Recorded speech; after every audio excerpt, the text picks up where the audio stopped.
le présupposé en vertu duquel tous les Maghrébins sont des voleurs. Admettons, même si c'est inadmissible. Et examinons à la loupe ces immigrés, prétendument ou indûment incorrigibles. D'autant plus qu'ils servent de fusible à ce qu'il y a en nous de plus horrible, le nationalisme. L'abîme avec un double précipice, l'amour de soi et la haine de l'autre. Au voleur! Au voleur! Au voleur!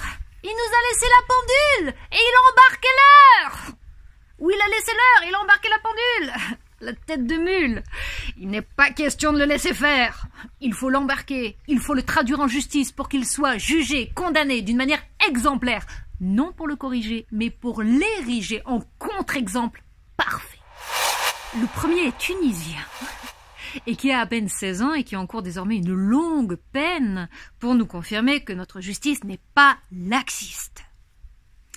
Alors, dites-nous, jeune teubé, ce qui vous a poussé à nous dérober l'horloge qui indiquait l'heure à toute la cité.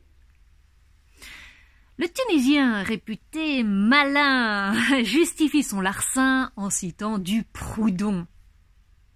La propriété, c'est le vol. Le bien, il n'est pas plus le mien, le tien ou le sien. Il est à celui qui a réussi à se l'approprier.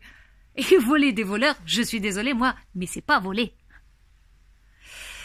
Il faut reconnaître qu'en termes de baratin, le Tunisien a toujours le bon ton, toujours le bon teint. Le deuxième alpaguet est algérien.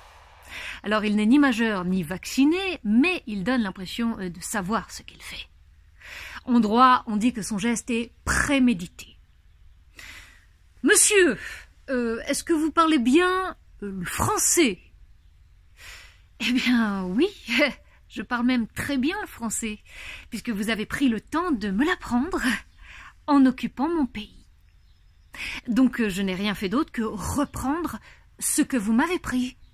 Les aiguilles qui indiquent l'heure, le bonheur de celui qui la possède et le malheur de celui qui en est dépossédé. Et je l'ai fait, mais alors, de bon cœur. Le troisième voleur maghrébin est marocain. Alors lui qui ne voit midi qu'à sa porte, qu'est-il venu chercher au pays des cloportes? Une horloge? Pourquoi faire?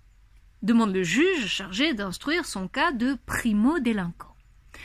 Le jeune Marocain, plein d'entrain, ne se justifie pas, mais explique. Il explique ainsi son larcin. Monsieur, ou peut-être madame, je ne sais pas, le juge en tout cas, le vol est désormais sans frontières.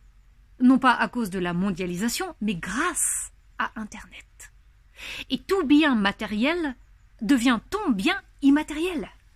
Tu ne le possèdes pas réellement, mais tu le possèdes virtuellement. Je n'ai pas volé l'horloge pour l'horloge, mais juste pour exposer mon vol sur les réseaux sociaux. Mon exploit, c'est pas d'avoir bravé la loi, mais d'avoir gravé mon droit à l'image. Paraître ou ne pas paraître? Oui, telle est la question pour celui qui n'a plus ni Dieu, ni maître.